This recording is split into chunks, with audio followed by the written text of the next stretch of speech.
안녕하십니까. 심철수 세무사입니다. 연일 경무로 지치신 마음을 어떻게 달래드릴 길이 없네요.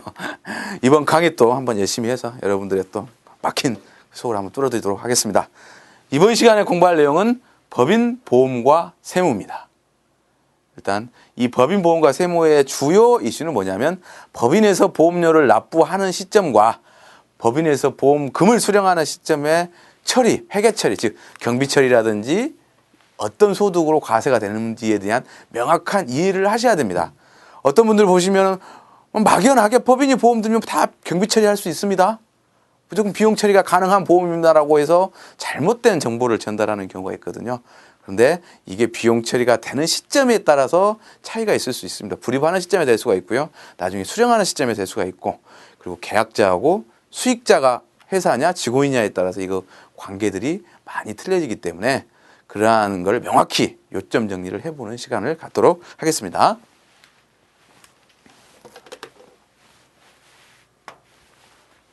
자, 계약 형태는 크게 두 가지로 나눠집니다. 계약자하고 수익자가 회사인 계약 형태, 하나는 수익자가 직원인 계약 형태입니다.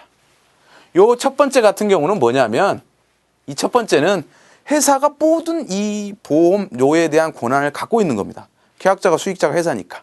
그래서 납입하는 시점에도 이 납입 시점에 회사가 불입하는 시점에 쉽게 해서 소멸하는, 즉 소멸성 완전 보장성으로 해서 없어지는 특약 같은 이러한 그러한 보험료 상당액은 당연히 경비 처리가 됩니다.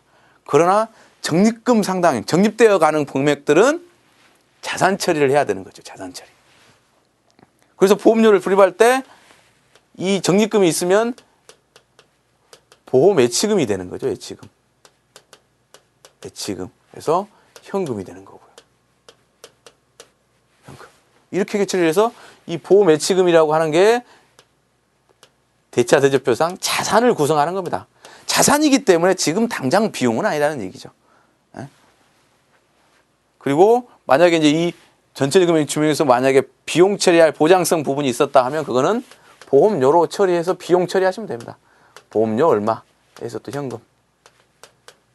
그러니까 우리가 뭐 생명보험이나 뭐 이런 연금보험에 든다 할 때도 이렇게 두 가지의 회계 처리가 됩니다. 일부분, 그러니까 사라지는 보험료는 비용 처리가 가능하고 사라지지 않고 언젠가 받을 수 있는 회사 자산으로 적립되는 부분은 보험 예치금이라는 자산 처리를 하는 거예요. 자산 처리. 일단 자산 처리를 했다가 나중에 이 보험금을 수령할 거지 않습니까? 보험금을 수령할 때는 반대 붕괴가 일어나는 거죠. 뭐냐면 현금을 받고 이제 예치금이 없어지는 거죠.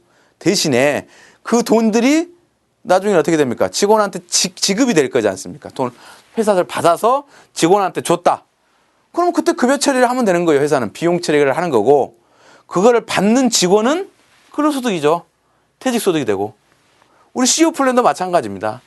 일단은 적립금은 자산 처리해야 돼요. 불입 시점에는. 나중에 받아서 퇴직금을 지급하는 시점에 비용 처리를 하는 겁니다. 아셨죠? 일단 불입 시점에 다 비용 처리가 되는 거는 아니다. 받는 시점에 되는 겁니다. 이걸 잘못 이해하시는 분들이 계셔서 설명을 드렸고요. 이 두 번째 계약 형태는 이렇게 보시면 돼요. 회사가 계약자고 수익자가 직원이기 때문에 이렇게 보시면 돼요. 회사가 직원한테 월급이나 퇴직금이나 줘가지고 보험료 납부하게끔 한 거예요. 이 계약은. 그러니까 회사는 어차피 불입하면 회사 게 아니잖아요. 이거는. 그러니까 불입 시점에 모든 게 다 비용 처리가 돼버리는 거예요. 이러한 계약 형태는. 직원이 가져가니까. 이거는 회사가 직원한테 미리 준 거예요. 그리고 직원이 보험 든 거예요. 이 계약 형태는. 그래서 회사가 불입할 때는 전액 비용 처리가 됩니다. 뭐 급여, 퇴직금, 뭐 복리후생비라고 하는 거는 우리가 그 종업원의 뭐 사망, 질병, 뭐 부상 이런 거를 보험 사유로 해가지고 그 보험을 들어줬을 때 종업원의 복리후생적인 목적이죠. 그래서 연간 70만 원까지는 그 회사 입장에서는 당연히 비용이고요. 직원을 위해서 들어줬으니까. 직원 입장에서는 원래 70만 원 받으면 근로소득인데 급여 받아갖고 보험료 불입한 건데 이러한 연간 70만 원까지에 해당되는 뭐 순수 보장성이나 단체 환급부 보장성 보험에 대해서는 연간 70만 원까지는 근로소득을 비과세하는 규정이 있습니다. 그거 뭐 다음에 설명을 드리도록 하고요.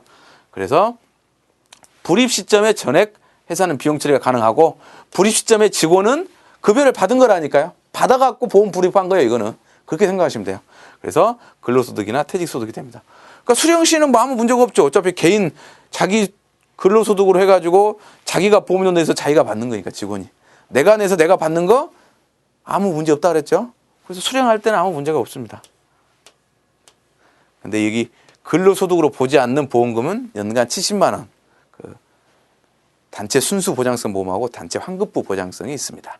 피보험자 직원의 뭐 부상이라든 질병 사망을 원인으로 해서 지급하는 보험료를 체결된 계약을 말합니다. 그래서 연간 70만 원까지는 비과세가 됩니다. 당연히 법인 입장에서는 비용 처리가 가능한 거고요. 그래서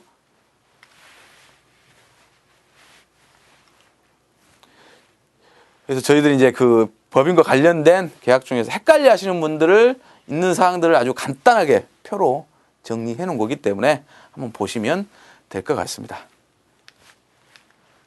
지금까지 뭐 법인 보험과 세무 관련된 거에 대해서 공부를 했는데요. 그렇게 보시면 됩니다.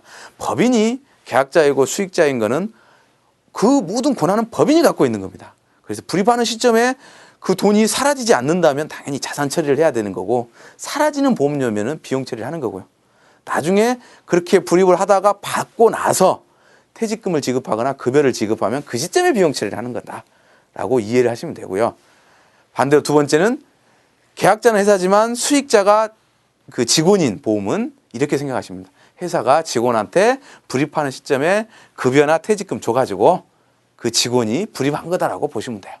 그래서 불입 시점에 회사는 전체 비용 처리가 되고 직원은 불입 시점에 근로소득이나 퇴직소득을 과세받게 된다는 게 이 법인 세무의 핵심입니다. 다른 건 모르셔도 됩니다.